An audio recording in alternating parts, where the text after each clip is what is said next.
Skaitome toliau knygą Nedirbk. Labai geros mintys, labai švarios, gražios, naudingos, argumentuotos, jom pritariu, daug kas man tinka, labai daug aš esu įgyvendinęs iš tos knygos.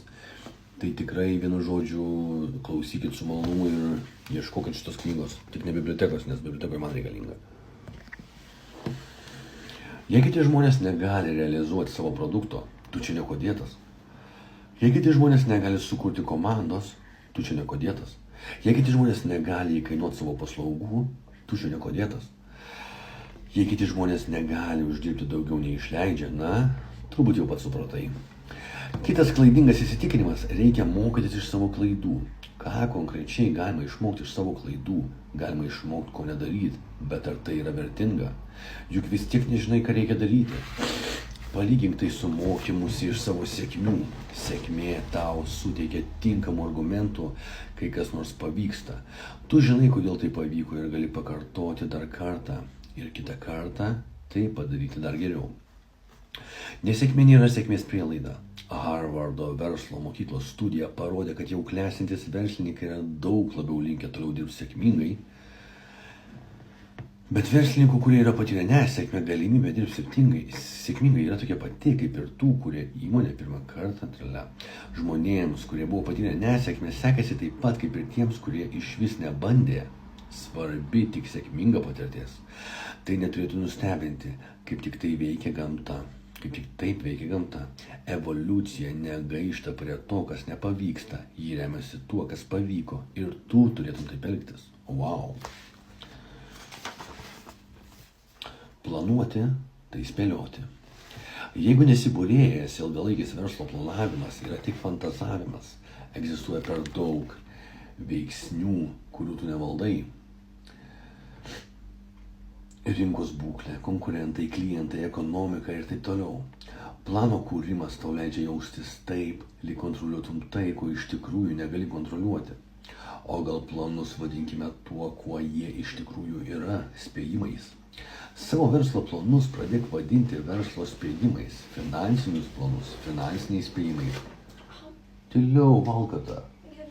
Meilė, tu laimingas žmogutis? Tu myli tėtuką? Dabar esu laiminga biškai, bet ir pasimetus. Dėl ko? Žiūriu suknelius skirti. Gerai, tyliai. O strateginius planus strateginiais spėjimais. Nuo šiol gali jais rūpintis mažiau, jie nenusipelnė tavo streso. Pasverdamas spėjimus planais, paversdamas spėjimus planais, įžengia į pavojingą teritoriją. Planai verčia praeitį tapti ateities varomąją jėgą.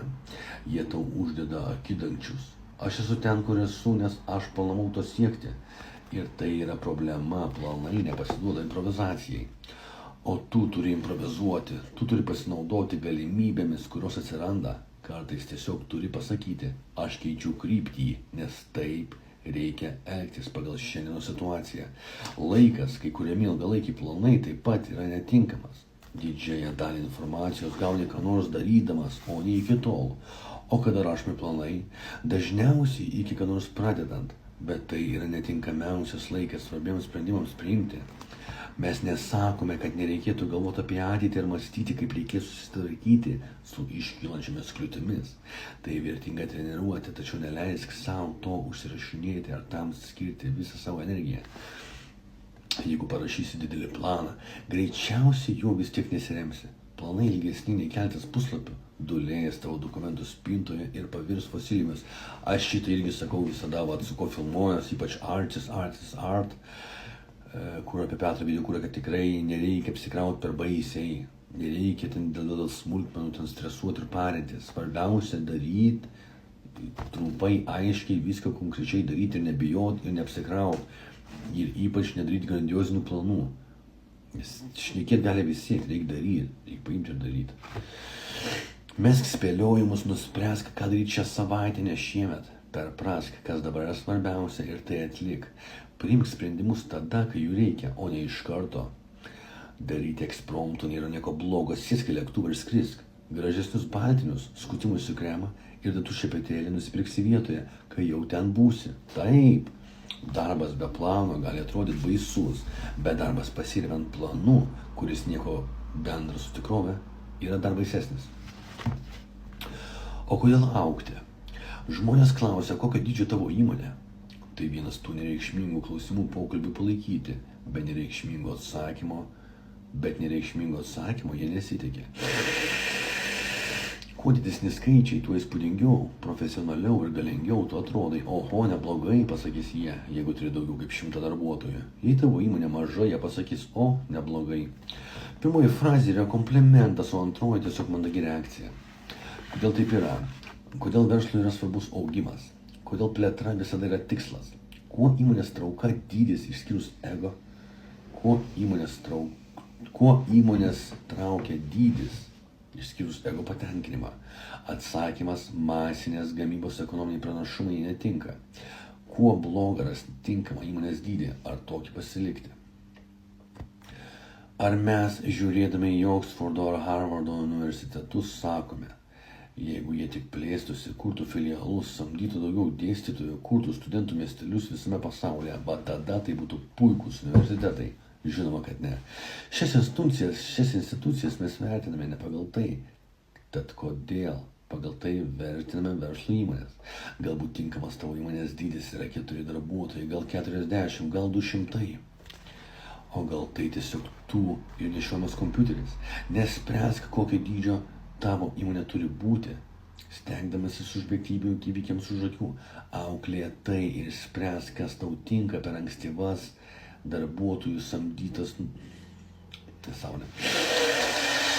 Stengis išvengti staigaus augimo proveržių, jie gali priversti be reikalo didinti įmonę. Maža įmonė nėra pirmas žingsnis, maža įmonė gali būti ir kelionės tikslas. Ar kada pastebėjai, kad kol mažos įmonės svajoja tapti didelėm, didelės įmonės svajoja tapti judresnėmis ir lankstesnėmis? Atmink, kai įmonė didelė, yra daug sunkiau susitraukti neatleidžiant žmonių, negriaunant pasitikėjimo ir nesikeičiant iš pagrindų. Plėtimasis neturi būti tavo tikslu ir mes kalbame ne tik apie samdomus darbuotojus, tas pats yra su išlaidomis, nuoma, IT infrastruktūra, baldais ir taip toliau. Šitie dalykai patys neatsitinka, tu sprendi ir jų reikia. Ir jeigu nusprendi, kad reikia, prasideda ir naujų rūpesčių. Prisimk daug išlaidų ir pradėsi kurti sudėtingą verslą. Tokį, kurį daug sunkiau valdyti. Nesijausk nesaugiai siekdamas išlikti mažą įmonę. Bet kas valdantis pelningą ir sėkmingą verslą, ar jis būtų mažas ar didelis, turėtų didžiuotis savimi. Darboholizmas. Mūsų kultūra garbina darboholizmo idėją. Girdime apie žmonės, kurie neišsijungia darbo stalų lempų iki vidurnakčio. Jie dirba per naktį arba nakvoja biure. Jeigu mirsi dėl projekto, tikime, kad gausi medalį. Darbo per daug nebūna. Toks darboholizmas yra ne tik nereikalingas, bet ir kvailas. Dirbdamas daugiau, tu neparodai, kad darbų rūpinasi ir kad padarai daugiau. Tu tiesiog dirbi daugiau. Darboholikai ilgainiui sukuria daugiau problemų, nei jų išsprendžia. Pirmiausia, toks darbo stilius žmogų išbalansuoja, kai prasidės išsekimas, o jis tikrai prasidės, jis smogs labai stipriai. Darboholikai nepagauna esmės, jie bando išspręsti problemas, skirdami joms kuo daugiau valandų.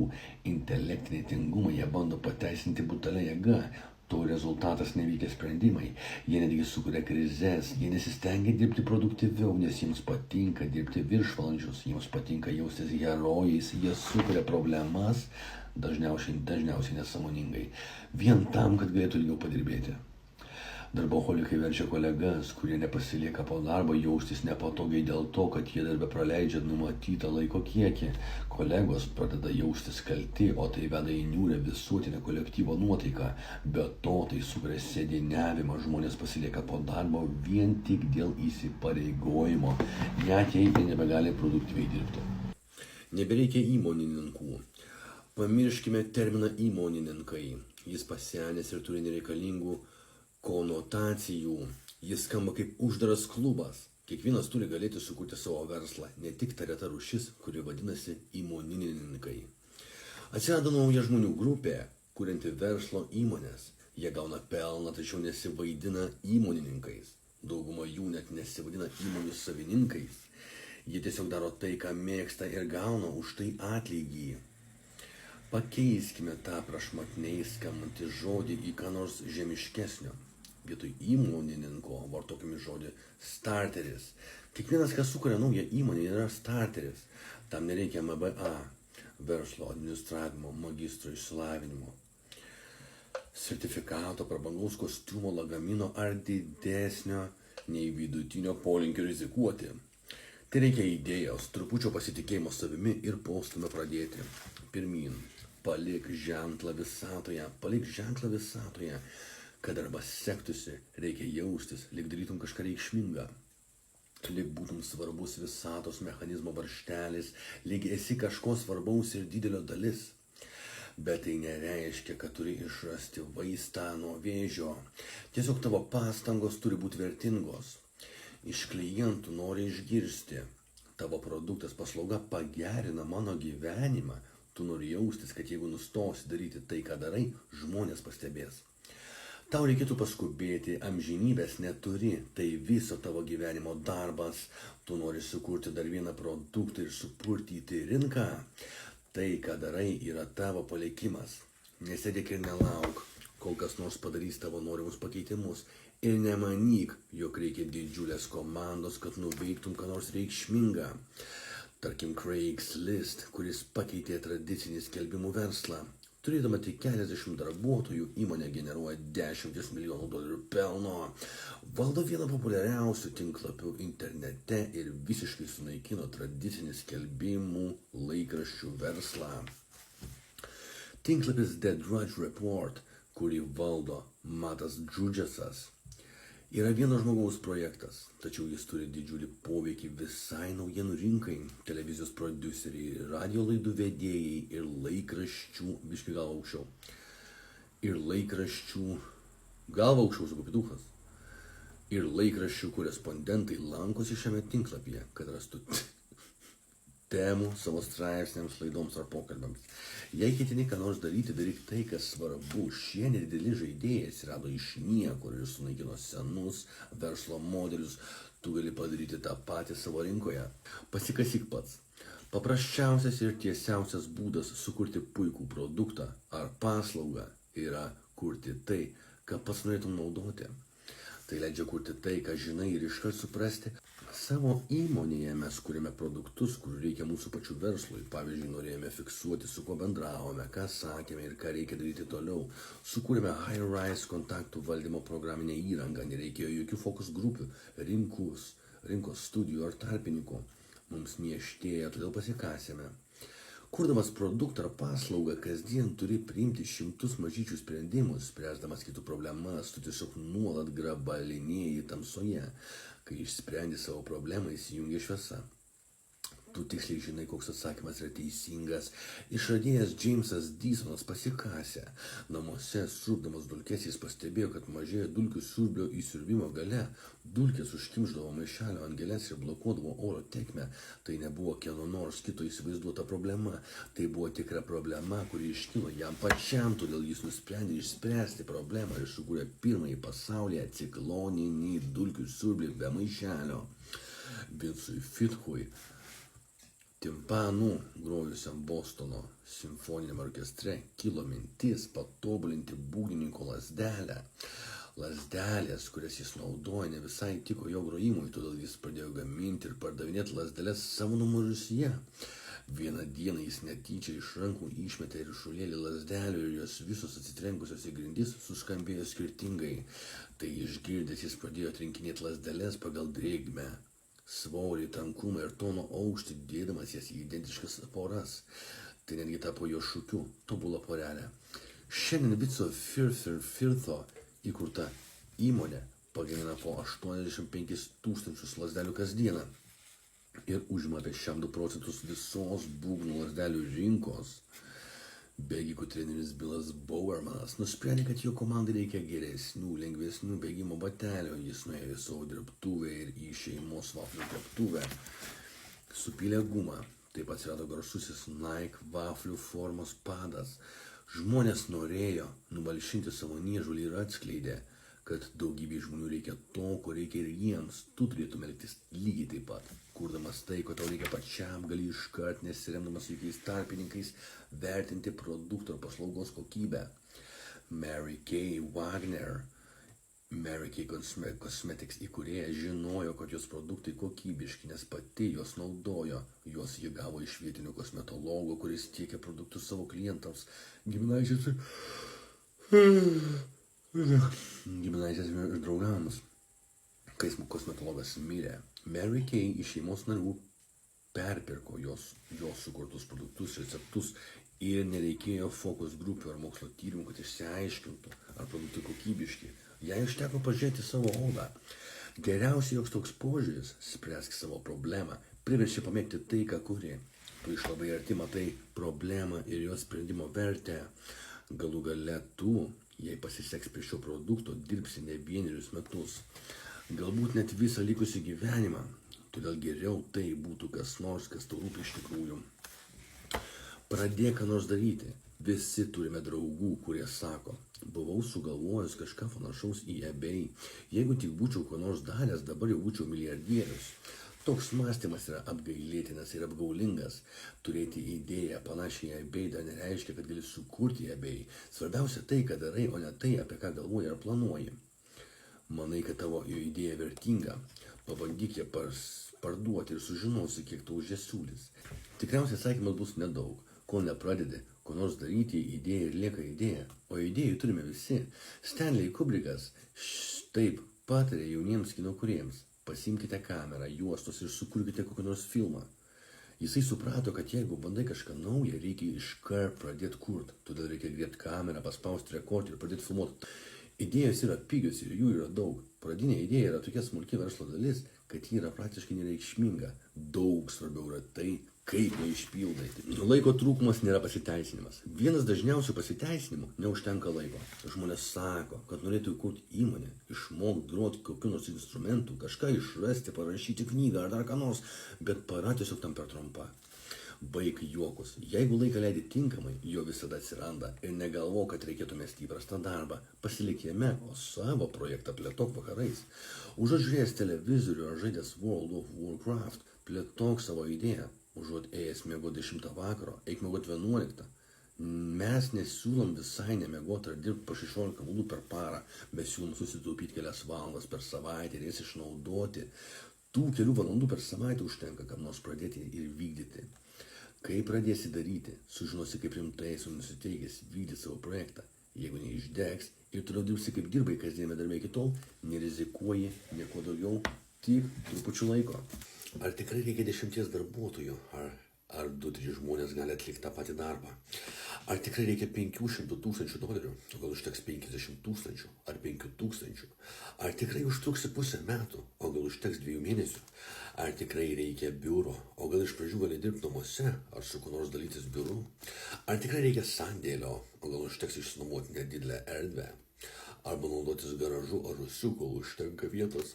Ar tikrai reikia samdytis ir reklamos ir viešųjų ryšių įmonės, o gal yra koks nors kitas būdas būti pastebėtam? Ar tikrai tau reikia buhalterio, gal užteks Quicken programinės įrangos ir tai galėsi daryti pats? Ar tikrai tau reikia IT skyriaus, gal įmanoma viską atiduoti išoriniai įmoniai? Ar tikrai reikia visų etatų dirbančio pagalbininko, o gal visas užklausas gali atsakyti pats?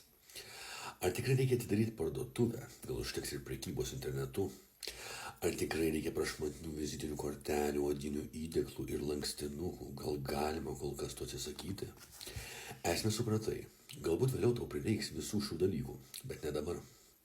Taupyti nėra gėda, kurdami pirmąjį savo produktą mes labai taupėme, neturėjome savo biuro, dalėjomės jį su kita įmonė, neturėjome daugybės serverių, tik vieną.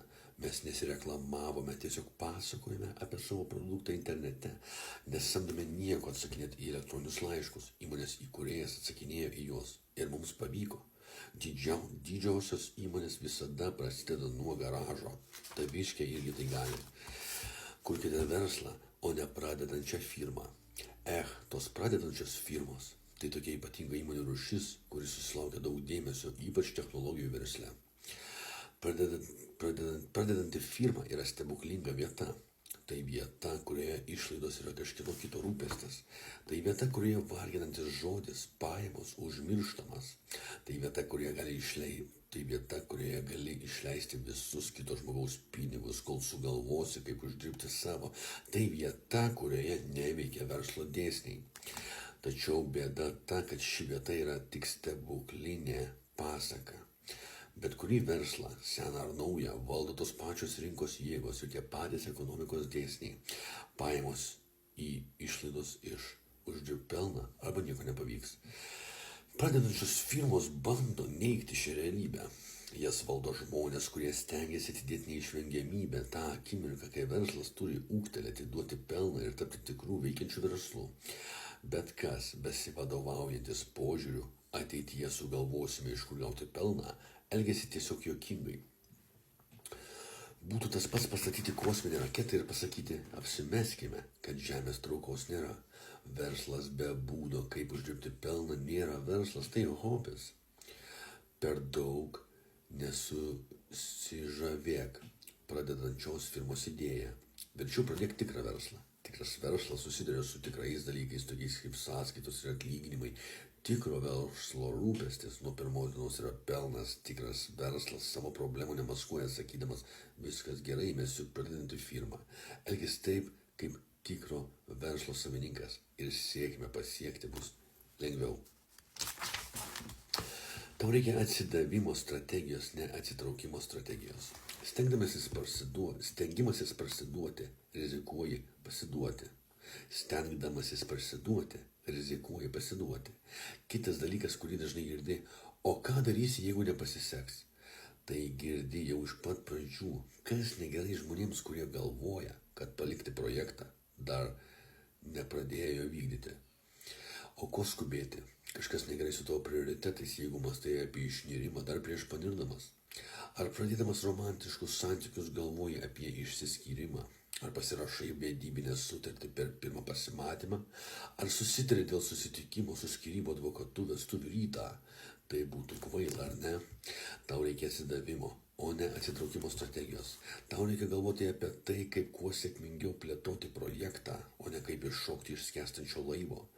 Jeigu galvosi tik apie pabaigą, toli nenueisi.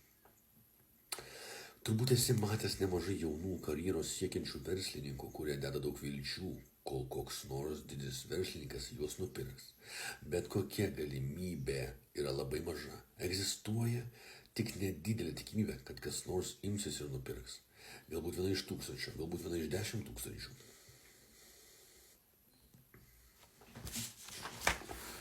Be to, kurdamas bendrovę, kuri turi tik vieną tikslą – būti nupirkta, kreipi dėmesį ne ten, kur reikia. Tu nesieki klientų meilės, o rūpinėsi potencialiais įmonės pirkėjais. Tai nėra tas dalykas, dėl kurio reikėtų pamesti galvą. Tarkime, kad visgi nusprendei ignoruoti šitą patarimą ir kuri bendrovę vien tik tam, kad ją parduotum.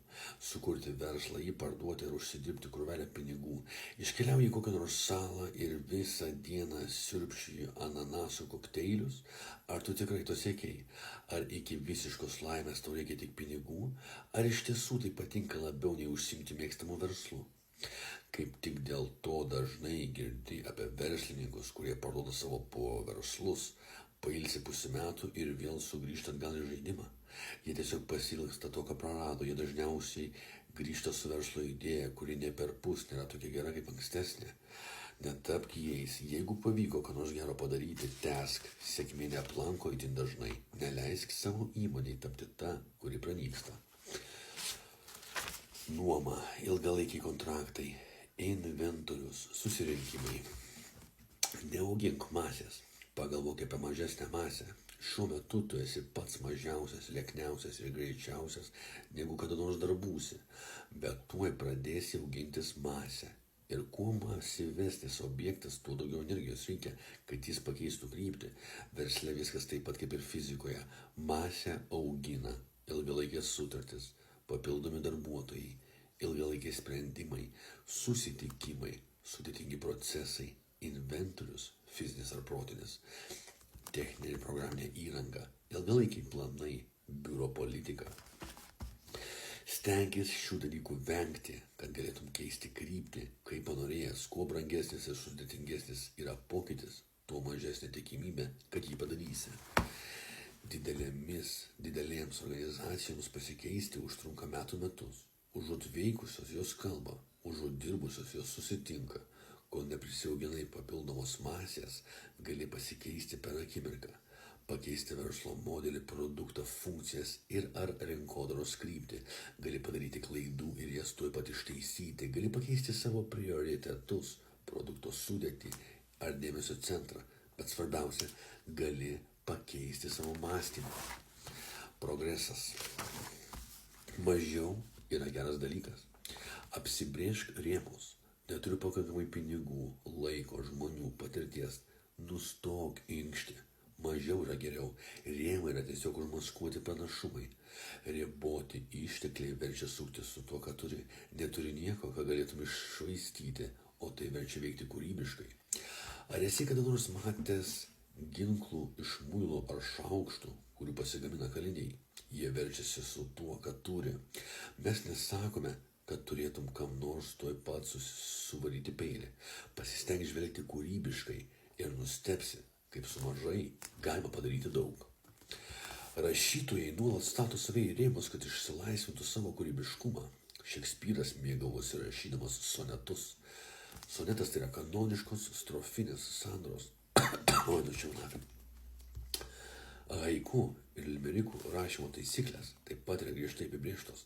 Ernestas Hemingvėjus ir Raimundas Carveris suprato, kad naudodami paprastą aiškią kalbą jie pasieks maksimalų rezultatą. Ilgiausiai televizijos istorijoje rodoma laida The Price is Right, atspėk kainą, taip pat yra puikus statymo į rėmus pavyzdys. Nufilmuota šimtai laidos epizodų, kuriuose vienintelis klausimas yra, kiek kainuoja ši prekė. Tokia paprasta formulė žiūrovus traukia jau daugiau kaip 30 metų. Southwest Airlines priešingai nei kitos oro linijos turi tik Boeing modelio lėktuvus. Tai todėl bet kuris Southwest Airlines pilotas, skrydžio palydovas ar įgulos narys gali dirbti bet kada. Be to visiems lėktuvams tinka tos pačios atsarginės dalys. Taigi Southwest Airlines kaip verslas yra reikalaujantis mažiau išlaidų ir jį lengviau valdyti. Taip, labai logiška ir labai gera mintis. Labai gerai viską paaiškino. Šio verslo savininkai patys tai pasirinko ir nesuklydo. Lietuvos Virchopas dabar. Kai kūrėme Basecamp, turėjome laikytis daugybės apribojimų.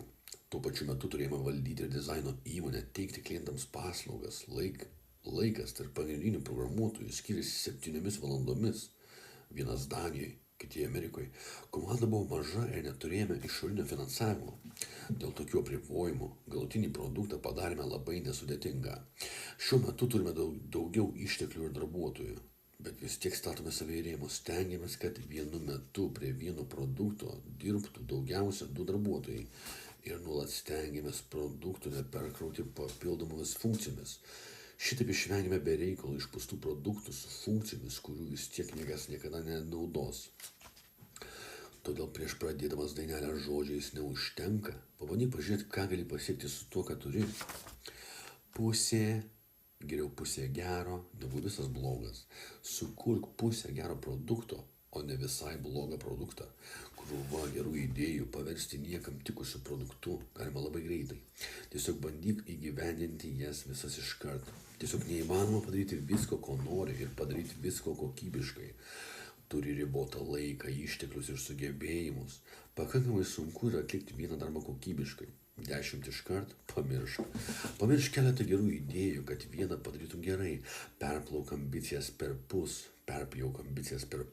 Geriau gera pusė negu visas blogas. Šiaip ar taip nemažai puikių idėjų nustos atrodyti tokios puikios, kai pradės jas plėtoti. O jei jos jau tikrai tokios nuostabios ir visada spėsi. Nemažai dalykų tampa geresni, kai yra sutrumpinami. Režisieriai iškirpa geras scenas, kad sukurtų puikų filmą. Muzikantai išmeta kai kurios kūrinius, kad sukurtų gerą albumą. Rašytojai išmeta teksto gabalus, kad parašytų puikią knygą. Šią knygą po paskutinio redagavimo sumažiname per pus, nuo 7 000 žodžių iki maždaug 27 000 žodžių. Patinka, oi kaip gerai. netikėki, nuo to ji tik geresnė. Pradėk kapoti, pasieksi puikų rezultatą, išmesdamas dalykus, kurie yra tik vidutiniški. Pradėk nuo epicentro. Kai pradedi ką nors naują, atsiranda jėgų, bandančių tave tempti įvairiomis kryptimis. Atsiranda dalykų, kuriuos galėtum padaryti, dalykų, kuriuos nori padaryti ir dalykų, kuriuos privalai padaryti. Dalykai, kuriuos privalai padaryti, yra tie, nuo kurių dėlėtų pradėti. Pradėk nuo epicentro. Pavyzdžiui, jeigu ketini prekiauti dešrainiais, gali rūpintis pagardais, prekybos vežimėlių pavadinimų papuošimais, bet pirmiausia tau turėtų rūpėti dešrainiai. Dešrainiai yra epicentras, visa kita tik šalutiniai dalykai. O kaip rasti epicentrą? Paklausk savęs, jeigu tai išmesčiau ir ar toliau prekiaučiau. Dešrainių vežimėlis nėra dešrainių vežimėlis. Jeigu neparduodi dešrainių, gali neturėti svogūnų, pagardų, garstyčių ir taip toliau. Žmonėms gal ir nelabai patiks tavo dešrainiai be jokių priedų, tačiau tu vis tiek turėsi dešrainių vežimėlį. Be dešrainių vežimėlio, be dešrainių negali būti.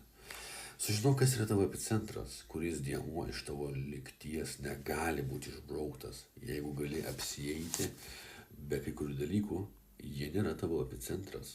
Kai rasi epicentrą, tada ir suprasi, tada skirk visą energiją, kad tas epicentras būtų kuo geriausias. Visa kita priklauso nuo jo. Iš pradžių ignoruok detalės. Kol dar nėra bendrojo namo plano, architektams nerūpi, kokios spalvos bus vonios plytelės ar kokio gamintojo indaplovės stovės virtuvėje. Jie žino, kad geriau šias detalės aptarti vėliau. Į savo idėjas turėtum žiūrėti lygiai taip pat. Detalės yra labai svarbu, tačiau jeigu į jas per anksti pradėsi kreipti dėmesį, gali prasidėti nesutarimai, vilkinimas ir betiksliai susitikimai. Gali susitelkti visai ne į tai, į ką reikėtų, eikvoti laiką sprendimams, kurie vėliau vis tiek bus pakeisti, todėl nekreip dėmesio į detalės bent jau kurį laiką. Pradėk nuo pagrindų ir toliau vėl imkis detalių. Ir tik vėliau imkis detalių. Kai pradedame ką nors kurti, idėjas ant lentos užrašome dideliu, plačiai rašančiu flomasteriu, o ne su siauras linijas brėžiančiu tušinuku. Kodėl? Tušinukai rašo per tiksliai, jie rašo per aiškiai. Rašydamas idėjas tušinuku, tu gali pradėti galvoti apie tos dalykus, apie kuriuos dar nereikėtų.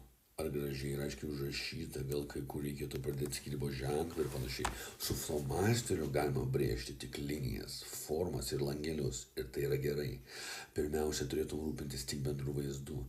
Waltas Stanhefieldas, garsus Walt Disney Studios piešimo vadovas, iliustruotojams primiktinai siūlydavo iš pradžių pamiršti detalės. Jis nurodydavo tokią priežastį. Iš pradžių detalės jums neduoda jokios naudos. Be to, kol nepradėsi kurti konkrečiai, tol svarbiausių detalių vis tiek nesužinosi.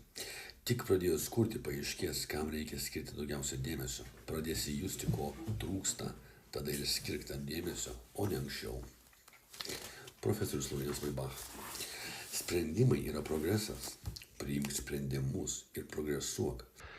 Taip pat turbūt esi susitikęs žmonių, kurie norėtų rašyti tinklaraščius, leisti tinklalaides, podcastus arba filmuoti vaizdo įrašus, tačiau be reikalo jaudinasi dėl to, kokius įrankius naudoti. Bet juk svarbiausia yra turinys.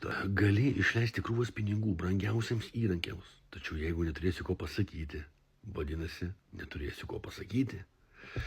Naudok tai, ką jau turi, ar gali nebrangiai įsigyti. Įranga nėra svarbiausia, tavo pirštai yra tavo instrumentas. Negali susitelkti vieną dalyką. Parduok ir šalutinius produktus. Kai ką nors darai, kartu darai ir ką nors kitą. Tiesiog neįmanoma daryti tik vieno dalyko. Viskas turi savo šalutinių produktų. Pastabūs ir kūrybingi verslininkai pastebi šitos produktus ir jų teikiamas galimybės. Medienos pramonė pardavinėja tai, kas anksčiau buvo laikoma atliekomis. Pjuvenas, skiedras ir susmulkinta mediena. Ir už tai gauna nemažus pinigus. Šių šalutinių produktų rasime dirbtiniuose rąstuose, židiniui, betone ir jų gaminamas mulčias, kuras ir dar daugiau. Bet greičiausiai tu nieko negamini, todėl pastebi savo šalutinius produktus gali būti labai sunku. Žmonės dirbantis lentpjūvėje negali nekreipti dėmesio į pjuvenas. Pavyzdžiui, kai mes su Artis Artūras Art filmuojam video, tai irgi yra, pavyzdžiui, failed kadrų, taip nepasisekusių kadrų, užkliususių kadrų. Tai šimtai štukų peržiūrų. Bet tų savo atliekų nematai, galbūt net nemanai, kad tavo darbas neturi šalutinių produktų, bet taip manyti yra trumparegiška. Mūsų paskutinė knyga Getting Real buvo šalutinis produktas. Mes parašėme ją apie tai net nežinodami, patirtis, kurią gavome kurdami įmonę bei programinę įrangą, ir buvo mūsų atliekos. Iš pradžių sukrovėme tas šiukšlės į tinklaraščio įrašus, vėliau į seminarų seriją, tada į PDF dokumentą, o vėliau ir į knygą. Iš šio šalutinio produkto 37 Signals uždirbo apie $1 milijoną tiesiogiai ir dar turbūt apie 1 milijoną netiesiogiai. Knyga, kurią skaityti dabar, taip pat yra šalutinis produktas. Įrašinėdama albumą roko grupė Wilco pastebėjo vertingą šalutinį produktą. Ji nufilmavo albumo įrašymo procesą ir išleido dokumentinį filmą I Am Trying to Break Your Heart. Aš bandau sulaužyti tau širdį. Filme gerbėjai galėjo pamatyti, su kokiais sunkumais susidūrė grupė, kad išleistų albumą. Grupė uždirbo pinigų iš šio filmo, bet to panaudojo jį kaip sutartinę poziciją išplaukdami į platesnius vandenis. Henrys Fordas sugalvojo, kaip iš medienos atliekų atlikusių nuo Ford T gamybos pagaminti medžio anglies briketus. Jis pastatė medžio anglies gamyklą ir įkūrė įmonę Ford Charcoal, vėliau tapusią Kings Ford Charcoal. Šiuo metu Kings Ford Charcoal yra didžiausia medžio anglies gamintoja Jungtinėse Amerikos valstijose. Programinės įrangos gamintojai paprastai nesirengia rašyti knygų. Grupės dažniausiai negalvoja sukti dokumentinių filmų apie albumo įrašinėjimą. Automobilių gamintojai paprastai nemano, kad gali prekiauti medžio anglimi. Visai gali būti, kad ir tu turi kažko, ko negalvoji pardavinėti. Greičiau paleisk. Startuok dabar. Kada produktą ar paslaugą galima laikyti baigta? Kada reikėtų juos pasiūlyti rinkai? Kada galima juos leisti įsigyti žmonėms? Ko gero daug anksčiau negu tau atrodo. Kai tik tavo produktas daro tai, ką ir turi daryti, pats laikas su juo startuoti. Net jeigu tu dar turi ilgą sąrašą dalykų, kuriuos turi padaryti, tai dar nereiškia, kad produktas nėra baigtas. Nestabdyk visko dėl keleto papildomų funkcijų. Pridėti visada spėsi ir gal net pridėsi geriau neplanavai. Pagalvok, jeigu įmonę reikėtų sukurti per 2 savaitės, be ko galėtum apsieiti? Toks savo užduotas klausimas tau padės susitelkti. Staiga suprasi, kad yra daugybė dalykų, kurių tau nereikia. O tai, ko tau reikia, pasirodys visiškai akivaizdu. Kai nusistatai terminus, situacija tampa daug aiškesnė. Tai geriausias būdas priversti savo pasakyti, šito man nereikia. Atidėk į šalį viską, ko tau nereikia iš pradžių. Dabar atlik tai, kas svarbiausia, o apie patogumus ir prabangą pagalvosi vėliau. Gerai pagalvojęs suprasi, ko tau nereikia nuo pat pirmos dienos. Kai paleidome į rinką Basecamp, mes net neturėjome, kaip išrašyti sąskaitų klientams. Kadangi planavome sąskaitas išrašinėti kas mėnesį, turėjome 30 dienų atsargą šiai funkcijai sukurti. Todėl prieš paleidimą sprendėme tik pačius svarbiausius klausimus, kiti galėjo palaukti. Batų gamintojas Camper atidavė parduotuvę San Franciske, dar nebaigęs jos įrengti ir pavadino ją Walk in Progress. Vyksta vaikščiojimas. Pirkėjai galėjo piešti ant tuščių parduotuvės sienų. Batai buvo sudėti ant paprastos faneros, ištestos ant batų dėžių. Dažniausiai klientai rašė vieną sakinį: palikite parduotuvę tokią, kokia yra dabar. Panašiai pasielgė ir namų apyvokos reikmenų prekybininkai Crate and Barrel. Jie ištraukė parduodamas prekes iš dėžių ir statinių ir sukrovė jas ant jų viršaus. Tačiau nepadaryk klaidos, taupydamas kokybei. Tu vis tiek nori sukurti kažką puikaus, nustok sukti galvą, kas būtų geriausia tavo produktui ar paslaugai. Tiesiog bandyk ir žiūrėk, kas iš to išeis. Produktyvumas. Neatitrūk nuo realybės. Susitarimo iliuzijos. Verslo pasaulyje pilna mirusių dokumentų, kurie neduoda nieko gero, tik užmušinėja žmonių turimą laiką.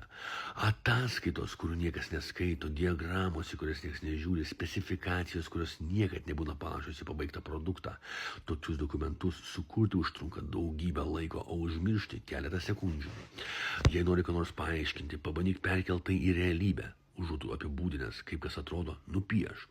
Užuot paaiškinęs, kaip kas nors skamba, paniuniuok. Daryk viską, kad liktų kuo mažiau abstrakcijos. Didžiausia abstrakcijų ataskaitų ir dokumentų problema yra ta, kad jos sukuria susitarimo iliuziją. Šimtai žmonių gali perskaityti tuos pačius žodžius, tačiau galvose jie įsivaizduoja šimtus skirtingų dalykų. Kaip tik todėl tau iškart reikia kažko tikro ir tikroviško. Tik tada atsiras bendras supratimas. Tai tas pats, kas skaityti knygą. Kiekvienas galvoje susikūrėme skirtingą to paties veikėjo paveikslą, bet kai iš tikrųjų pamatome žmogų, mes žinome, kaip jis atrodo. Kai Alaska Airlines komanda nusprendė statyti oro uostą Airport of the Future, jie pradėjo ne nuo brėžinių ir eskizų. Jie įsigijo sandėlį, jame iš kartoninių dėžių sudėliojo realaus dydžio maketus. Vėliau ant Koridže buvo pastatytas nedidelis oro uosto prototipas, kuris buvo išbandytas su keleiviais ir darbuotojais. Rezultatas – sutrumpėjęs laukimo laikas ir padidėjęs darbuotojų produktyvumas.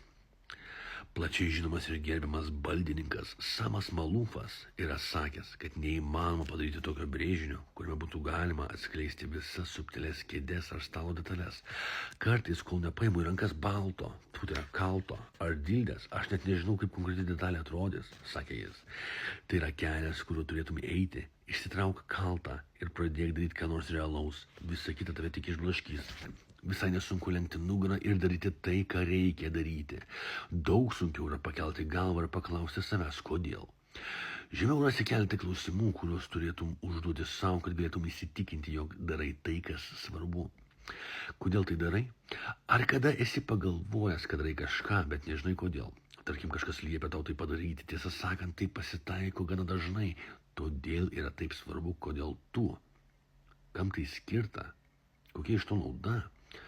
Kokia to motivacija? Žinodamas atsakymus iš šios klausimus, suprasi, kodėl dirbi. Kokia problema sprendi? Kokia yra problema? Sumišę vartotojai, sumišęs tu pats, kažkas nėra pakankamai aišku. Kažko nebuvo įmanoma padaryti anksčiau, bet jau galima padaryti dabar. Kartais, kai užduodi savo šios klausimus, paaiškėja, kad sprendi įsivaizduojamas problemas. Tokiu atveju pats laikas stabtelti ir permastyti, ką po velnių čia darai. Ar tai naudinga, ar tu turi kažkokią naudą, ar tiesiog kažką darai. Labai paprasta supainioti entuziazmą su naudingumu. Kartais nėra blogai truputį pažaisti ir sukurti ką nors gražaus. Bet vieną dieną vis tiek turėsi užduoti savo klausimą, ar tai naudinga? Grožis praeina, naudingumas ne. Priimk sprendimus ir progresuok. Jeigu nuolat atidėlioji sprendimų priėmimą, galiausiai jie pradeda kauptis, o su krūvomis elgiamasi paprastai, jas nekreipiama dėmesio, su jomis susitvarkoma paskubomis, arba jūs tiesiog išmetamos. Žinoma, neišspręstos konkrečios problemos tose krūvose niekur nedingsta. Kai tik įmanoma, keisk, pagalvokime apie tai, imkime ir nuspręskime. Priimk sprendimus, nelauk, kol sugalvosi tobulą sprendimą problemai, nuspręsk ir judėk pirmyn. Tu juk nori įsivažiuoti. Kai priprasi priimti sprendimą po sprendimo, įgausi nemažai galios ir kolegos pradės tavim pasitikėti. Sprendimai reiškia progresą. Kiekvienas sprendimas yra tavo verslo pamatinė plyta. Negali plytos dėti ant nuspręsime vėliau, bet gali statyti ant baigtą. Problemos kyla tada, kai atidėlioji sprendimų priėmimą tikėdamasis, kad kada nors atsiras tobulas atsakymas. Neatsiras. Egzistuoja tokia pati tikimybė, kad šiandien priimtas sprendimas bus toks pas geras, kaip ir priimtas rytoj. Pavyzdys iš mūsų praktikos. Ilgai vengėme prekybos savo programinę įrangą per partnerius, nes tobulas sprendimas atrodė pernelyg sudėtingas.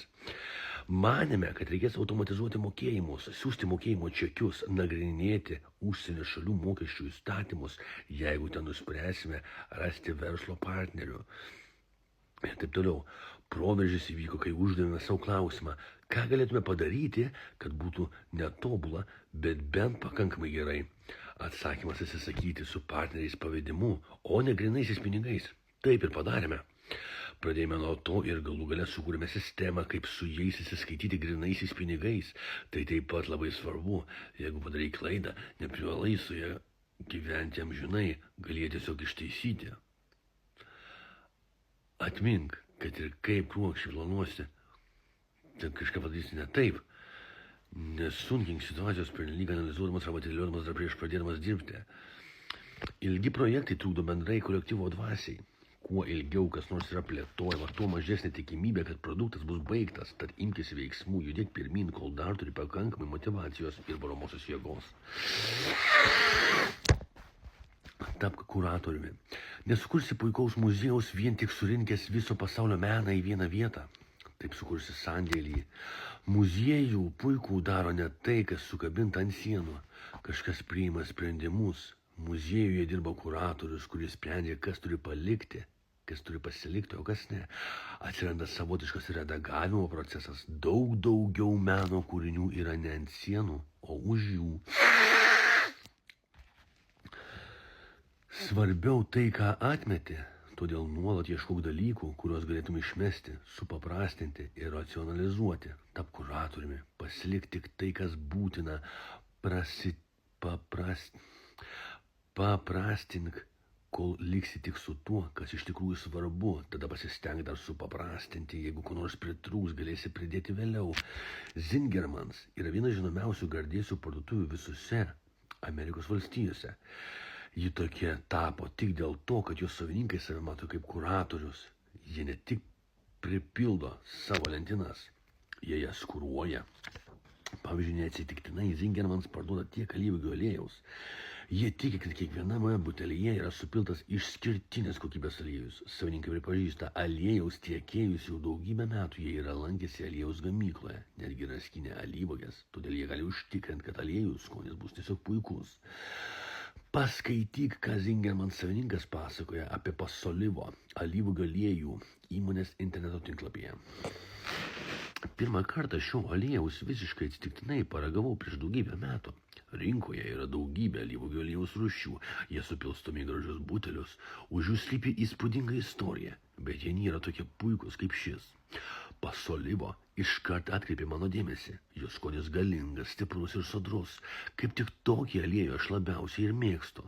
Tai vienas geriausių JAV spaudžiamų aliejų, ne ką nusileidžiantis spaudžiamams Toskanoje. Todėl rekomenduoju visiems. Savininkas ragavo aliejus ir nusprendė jį pardavinėti kaip tik dėl puikaus skonio.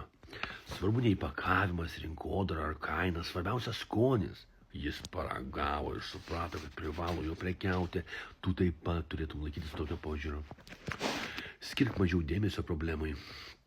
Įsijunk televizijos šou Gordono Ramsio virtuvės košmarai ir pastebėsi vieną bendrą bruožą. Žlungančių restoranų valgiaraščiuose per daug patiekalų. Savininkai mano, kad jeigu restorane bus patiekama daug skirtingų patiekalų, tai padės pritraukti daugiau klientų. Tačiau dėl patiekalų gausumo kenčia maisto kokybė, trūksta vietos reikiamai įrangai ir gausybės patiekalų žaliavai sudėti.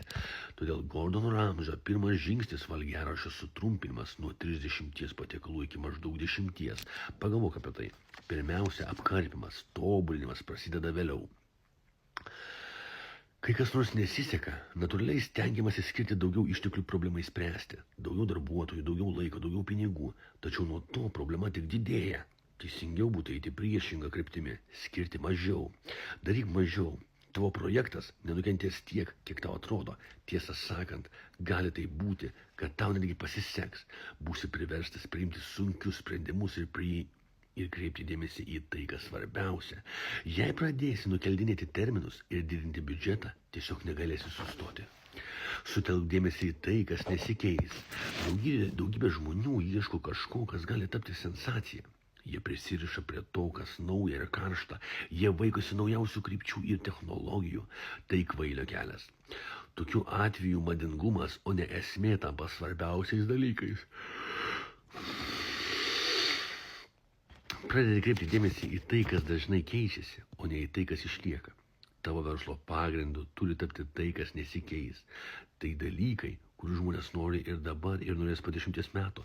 Į tokius dalykus turėtume investuoti. Prašau, aš esu puikus to pavyzdys. Šou biznis tikrai klestės.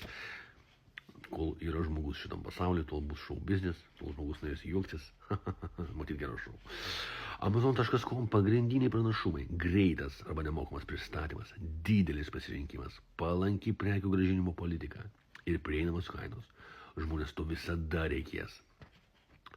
Japonijos automobilių gamintojams svarbiausi dalykai, kurie taip pat nesikeičia – patikimumas, prieinamumas ir praktiškumas. Žmonėms to reikėjo prieš 30 metų, jiems to reikia dabar ir reikės po 30 metų. Mūsų įmoniai 37 Signals svarbiausi dalykai yra greitis, paprastumas, naudojimo patogumas ir aiškumas. Žmonėms tai patinka ir patiks. Po 10 metų pabudę jie tikrai nesakys, kaip norėčiau, kad programinė įranga būtų sudėtingiau naudoti. Jie nesakys, būtų gerai, kad šis pritaikymas būtų lėtesnis. Atmink, mados ateina ir praeina. Jeigu kreipsi dėmesį į amžinus dalykus, tu niekada neišeisi iš mados. Priemonės neturi reikšmės. Pirštai yra instrumentas. Gitaros mokytojai sako, pirštai yra instrumentas. Gali nusipirkti tokią pačią gitarą, tokius pačius garso efektų pedalus ir stiprintuvą, kokius naudoja Eddie Van Halenas. Bet kai pradėsi groti, vis tiek skambėsi ne taip kaip jis. Tačiau jei Eddie pagriebs pigiausią gitarą naudotų muzikos instrumentų parduotuvėje ir pradės groti, tai atpažinsite, kad groja pats Eddie Van Halenas. Prabangi įranga gali padėti, tačiau tiesa yra tokia, muzika eina iš tavo vidaus. Labai dažnai žmonės daugiau dėmesio kreipia į įrankius, nei į tai, ką jie ketina daryti su tais įrankiais.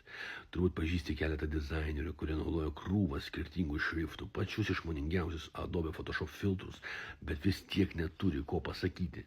Mėgėjų fotografai, aiškinami, kad juosta geriau užskaitmina, pamiršta, jog fotografijos tikslas yra vienas – puikios nuotraukos. Daugybė golfo žaidėjų mėgėjų mano, kad jiems reikia brangių lazdų. Bet svarbiausia yra smūgis, o ne lasda. Duok Tigeriui Woodsui pigių lazdų rinkinį ir jis tave vis tiek sutriuškins. Žmonės mano, kad įranga yra pats svarbiausias dalykas. Jie tingi praleisti daugiau laiko golfo lauke, todėl išleidžia krūvas pinigų įrangos parduotuvėje. Jie ieško trumpesnio kelio, bet kad taptum geriausias pasaulyje, nereikia geriausios įrangos ir jos tikrai nereikia tada, kai pradedi. Versle daugybė žmonių susitelkia į įrankius. Programinės įrangos galimybės, plėtra, prabangius biurus, prašmatnius baldus ir kitus nereikšmingus dalykus. Užuot kreipia dėmesį į tai, kas iš tikrųjų svarbu, o svarbiausia yra rasti klientų ir uždirbti pinigų.